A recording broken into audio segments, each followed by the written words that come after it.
우리의 주인공 크리스천과 소망이 철로 역정의 마지막 부분에서 시온성으로 들어가기 전, 그러니까 거의 마지막 관문에서 두 가지 문제를 만나게 됩니다. 첫 번째 문제는 마법의 땅이라고 하는 이 땅을 만나는 것이 문제가 되고, 두 번째는 무지라고 하는 청년을 이제 만나는 것이 또 문제가 되어집니다. 이 마법의 땅과 무지라고 하는 청년이 주는 메시지가 뭘까요?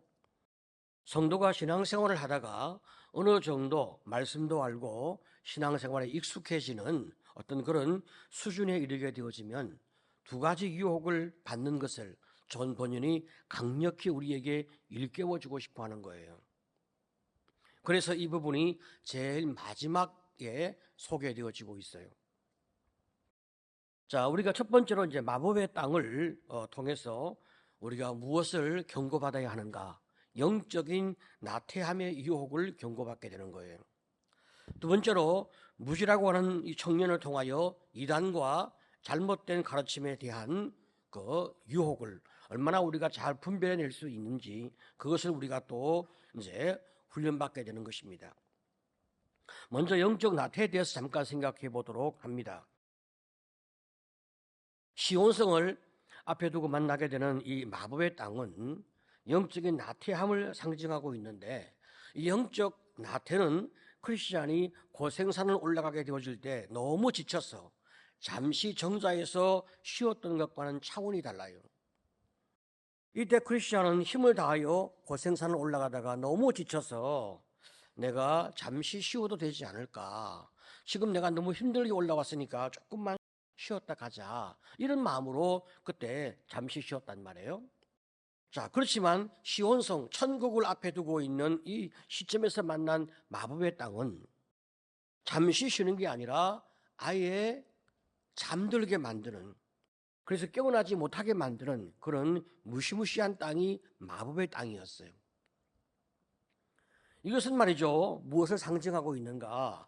우리가 그동안 신앙생활을 성실하게 잘해왔기 때문에 하나님과 관계가 안정적이고, 또 인간관계도 참 하나님의 축복 가운데 편안하고, 또 우리가 하던 일도 매우 잘 되어서 우리의 마음이 평안한 상태에 거하게 되는 이런 축복 속에서 이제 우리의 그 자식들도 잘 크고, 또 우리 주변의 모든 것이 큰 어려움이 없어서 특별한 기도 제목도 없는 참 그런 행복한 어간에 나타나지는 현상인 거예요.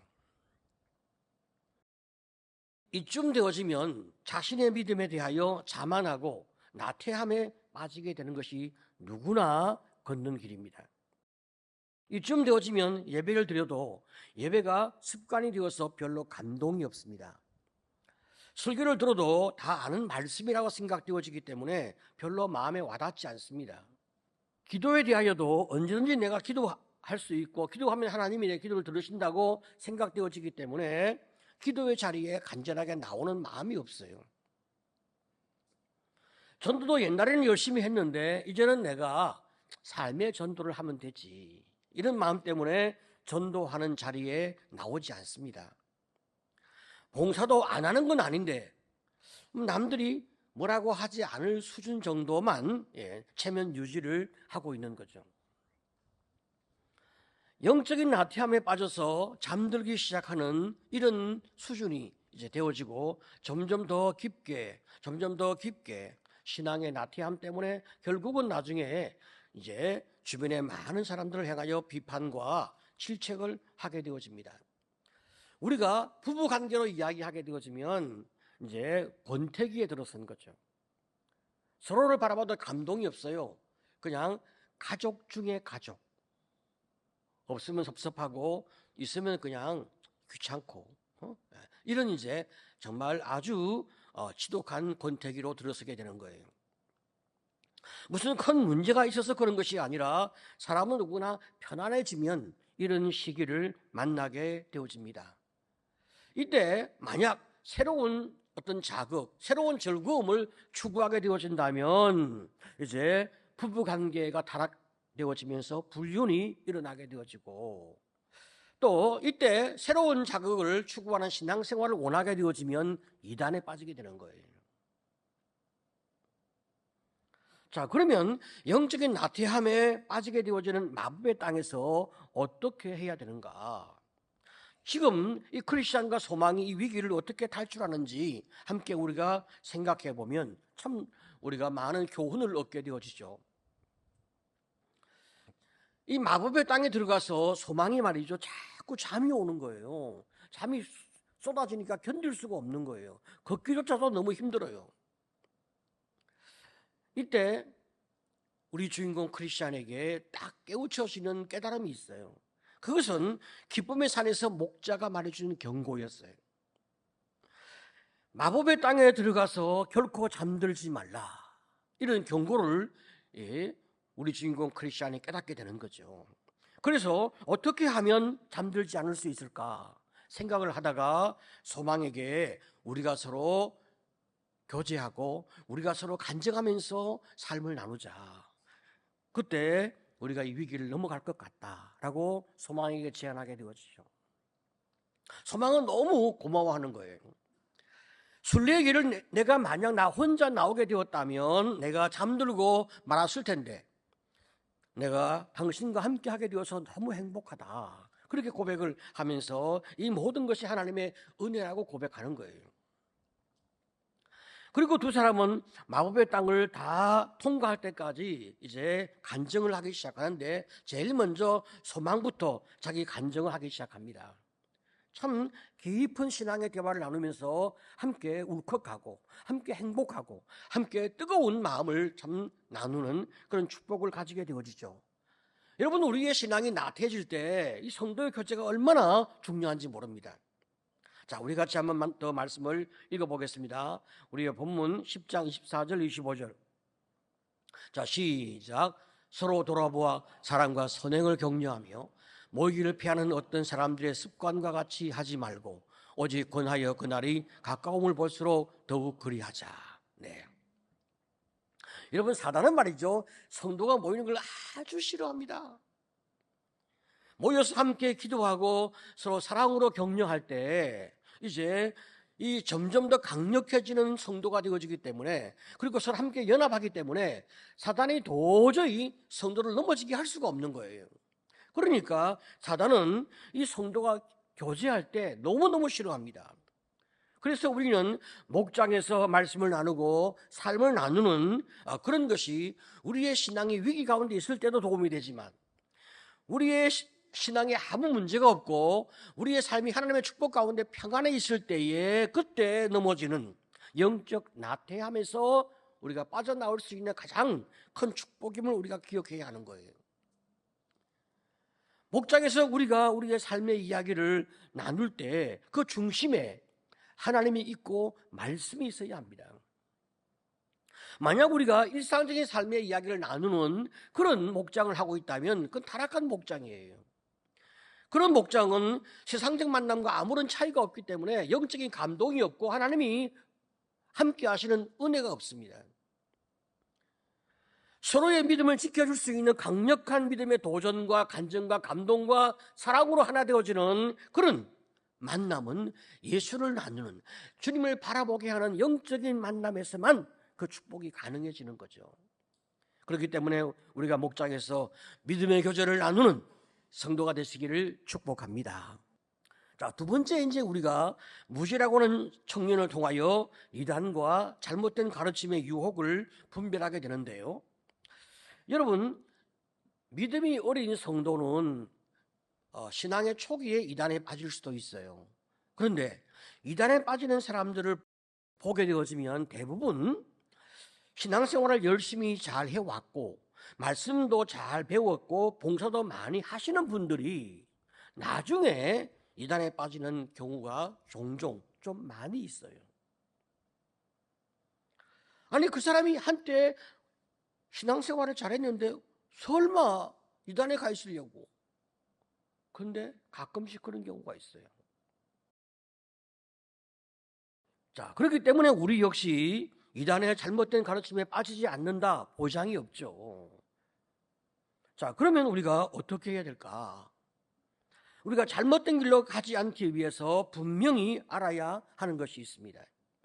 바로 그것은 성경 말씀이 말씀하고 있는 방향과 내가 생각하고 있는 방향이 같은가 다른가 하는 것입니다. 이단은 처음은 같은데 나중에 달라요. 이단도 성경 가지고 이야기합니다. 그리고 간판도 아주 그럴듯합니다. 자, 그런데 하나님의 가르침을 인간이 생각하고 싶은 대로 설명하고 믿고 싶어 하는 대로 조금씩 방향을 바꾸어서 점점점 구원의 길에서 영생에게서 예수님에게서 벗어나게 하는 그런 유혹의 길로 그들을 이끌어가는 거예요. 철로역정의 마지막 부분에 등장하는 이 무지라고 하는 사람이 바로 그런 사람인데요. 이 무지 역시 시온성을 향하여 순례길을 가고 있어요. 대화를 해보면 이 사람도 예수를 믿는 사람같이 보이는 거예요. 그런데 깊은 대화를 해보면 그가 믿고 있는 것이 우리가 믿고 있는 것과 다른 것을 알게 되는 거예요.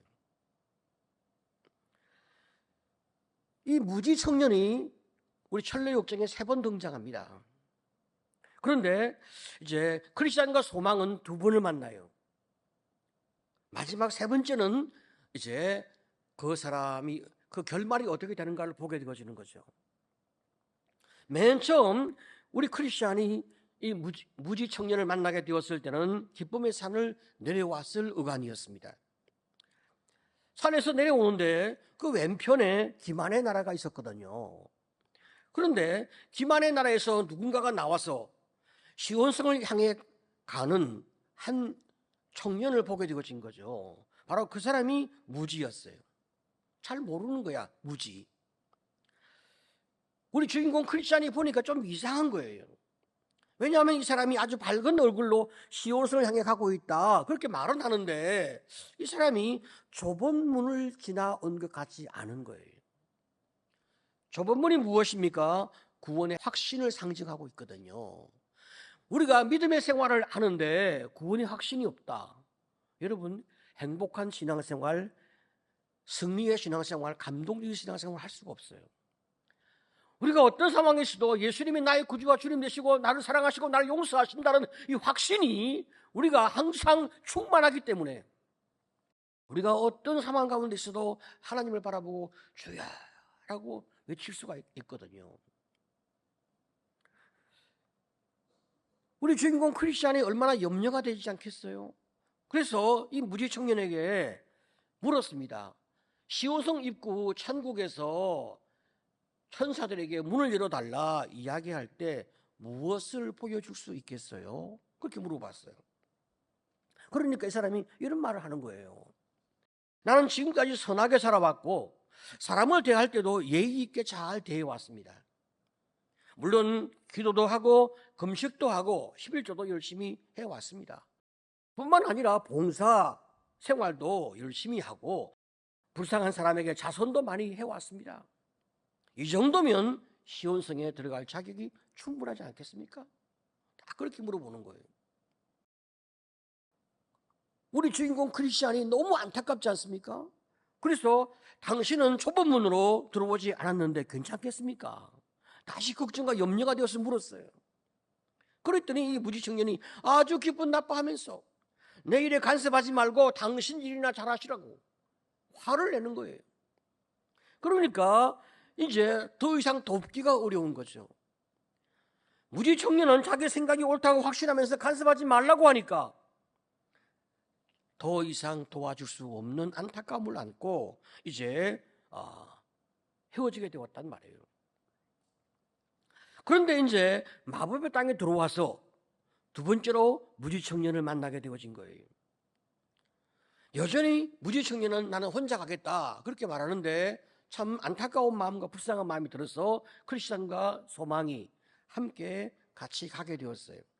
같이 가면서 이제 우리 같이 대화를 나누어 갑시다 그렇게 이야기하게 되었는데 이때 이 크리스찬이 제일 먼저 물은 것이 뭐냐면 당신과 하나님의 관계는 괜찮습니까? 그렇게 물었어요. 그러니까 이 대화를 통해서 무지 청년의 그 잘못된 신앙관, 잘못된 가치관이 드러나게 되어진 거죠. 핵심은 이제 정리하면 이런 거예요. 이 무지청년은 자신이 선하게 잘 살아왔다 그렇게 이야기하면서 그 기준은 성경 말씀이 아니라 자기 마음, 자기 생각이었어요. 우리 여러분, 성경이 마음이라고 이야기하면 생각을 이야기하는 거예요. 자기 생각에 내가 잘 살아왔고 내가 이 정도면 괜찮다고 스스로 판단하고 있는 거예요. 성경을 믿는 것이 아니라 자기 생각을 믿는 거죠. 이 얼마나 위험한 생각입니까? 창세기 8장 21절을 보게 되었으면 이는 사람의 마음이 계획하는 바가 어려서부터 악함이라. 사람의 마음이 뭐라고요? 생각. 사람의 생각에 계획하는 것이 어릴 때부터 악하다. 아담과 하와가 타락한 이후에 모든 인간의 마음과 생각은 악의 근원지가 되었던 거죠. 그래서 우리가 행동으로 죄를 짓지 않아도 생각으로 너무나 많은 죄를 짓고 있는 것이 인생이란 말이에요. 타락한 인간의 본성은 스스로 자신을 합리화하면서 자신을 기만하고 자기를 속이는 성향이 인간에게 누구나 다 있는 거예요. 그래서 자신의 잘못이 알아져도 어떻게 자기를 속이고 괜찮은 것처럼 자기를 억압하는 거예요. 그러니까 자기도 자기를 잘 몰라요. 지금 내가 평안하다라고 말하고 있지만 그 평안이 진짜 평안이 아니고 거짓된 평안인데 나는 진짜 평안인 것처럼 그렇게 착각하면서 내가 문제가 없다라고 생각을 하는 거예요. 그러니까 잘못을 바로 잡을 수가 없고 결국은 더 큰 어려움을 만나게 되어진단 말이죠. 여러분, 성숙한 신앙이란 무엇입니까? 타락한 본성의 마음과 생각을 따라가는 것이 아니라 말씀을 중심으로 나를 돌아보고 성찰하면서 회개하고 겸손한 마음으로 하나님을 의지하고 성령을 따라가는 것이 성숙한 신앙인데 지금 무지 청년은 성경에 근거한 신앙생활, 신앙 양심이 아니라 본성적인 자기 마음과 생각의 기준을 따라 살아가면서 이 정도면 선하다 그렇게 생각하고 있으니까 얼마나 위험하고 잘못된 생각일까요? 더 심각한 것은 말이죠, 이 무지 청년이 예수를 믿는다고 하는데 우리가 믿는 믿음이 아니다 이 말이죠. 지금 무지 청년이 말하고 있는 믿음은 자신은 죄인이기 때문에 예수님의 십자가 용서를 통하여 구원받는 그 은혜를 믿는 것이 아니었습니다. 자신의 신앙의 본분을 다한 것을 예수님이 알아주시고 그 사실을 하나님이 받아주시면 내가 의롭다 여김을 받는 것 아니겠습니까? 여러분요, 말이 아주 비슷한 것 같은데 달라요. 다시 말해서 예수님은 나의 올바른 행위를 입증해 줄 수 있는 증인 정도로 생각을 하는 거예요.